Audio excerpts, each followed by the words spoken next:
মানে এই কোয়েশ্চেনগুলো কি এসেছে, কেন ওল্ড লগুলো চেঞ্জ করা হলো, কেন নিউ লজ আনা হলো, এবার থেকে কি তাহলে 3 বছরের মধ্যে কেসগুলো সলভ হয়ে যাবে?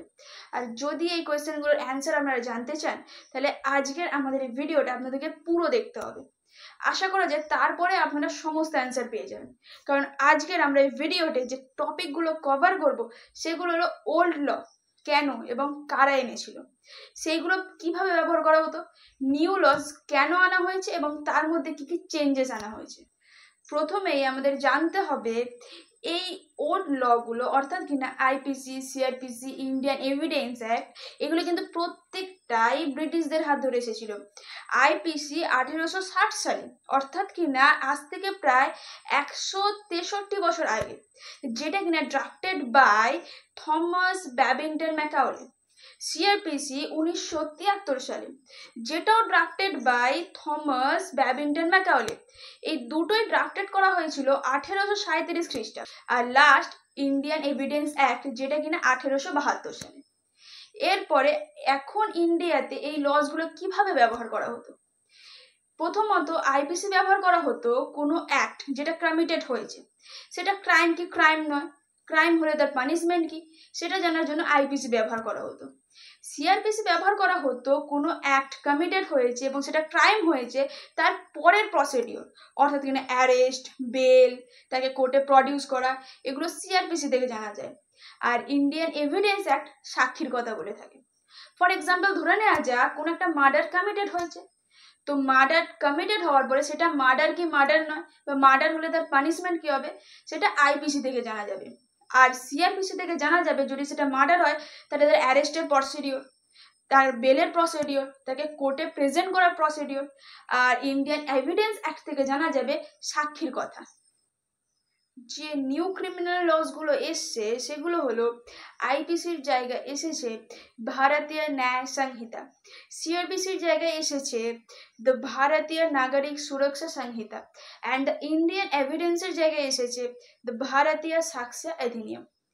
এই বিলগুলো যখন লোকসভাতে পাস হয় ইন ডিসেম্বর 2023, তখন স্বরাষ্ট্রমন্ত্রী অমিত শাহ বলে যে আমাদের ওল্ড লগুলো ছিল সেগুলো ফোকাস করতো বেসিক্যালি পানিশমেন্ট অর্থাৎ কিনা শাস্তির ওপরে, কিন্তু এই নিউ লসগুলো ফোকাস করা হবে জাজমেন্ট অর্থাৎ কিনা ন্যায় বিচারের উপরে।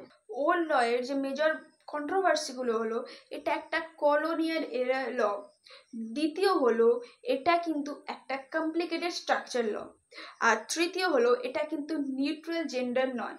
কিন্তু নিউ লজে যেটা বলা হচ্ছে এটা খুবই সিম্পল স্ট্রাকচারের উপরে, এটা কিন্তু যারা ল প্র্যাকটিশনার, যারা লয়ের সাথে জড়িত, এতে কিন্তু তাদের খুবই সুবিধা হবে। জেনে রাখা ভালো যে ওল্ড ক্রিমিনাল লসগুলো কিন্তু টাইম টু টাইম অ্যামেন্ডমেন্ট করা হয়েছে বা হয়েছিল, সেই জন্য কিছু সংখ্যক লোক বলছে যে এই লসগুলো কি রাখা যেত না অ্যামেন্ডমেন্ট করার পর। কিন্তু একটা ল, তার কিন্তু একটা প্রিন্সিপাল থাকে, সেটা অ্যামেন্ডমেন্ট করার পরে কিন্তু তার যে প্রিন্সিপালটা সেটা কিন্তু কোনো চেঞ্জ করা যায় না। যেমন একটা জামা ছিঁড়ে যাওয়ার পরে সেলাই করা হয়েছে, আবার ছিঁড়ে যাচ্ছে, আবার সেলাই করা হচ্ছে, কিন্তু সেই জামাটাকে বদলে কি নতুন জামা আনা যায় না। New criminal lodge and old criminal lodge, first যে ডিফারেন্সটা দেখা যায় সেটা কিন্তু সেকশন।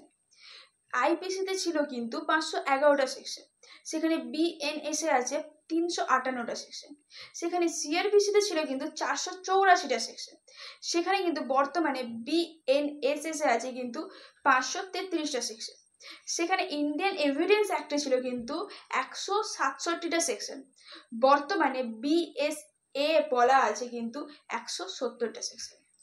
যে ইম্পর্টেন্ট কিছু সেকশন চেঞ্জ বা অ্যাড করা হয়েছে সেগুলো হলো বিএনএস, যেখানে কিন্তু মব লিচিং সেকশনটা অ্যাড করা হয়েছে, যেটা কিন্তু আগে আইপিসিতে ছিল না।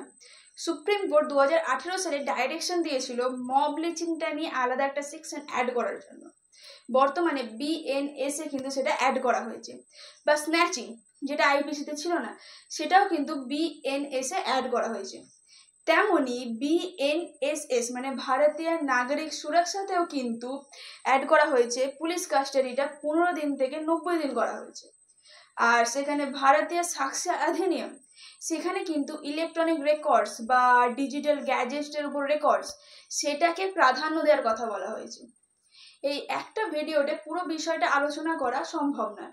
তাই এই বিষয়গুলো যে চেঞ্জেসগুলো মেজর এসেছে প্রত্যেকটা অ্যাক্টসে, সেগুলো নিয়ে আমরা সেপারেট পার্টে আলোচনা করব। তাই অবশ্যই এগুলো দেখতে হলে সাবস্ক্রাইব করবেন, লাইক করবেন এবং শেয়ার করবেন।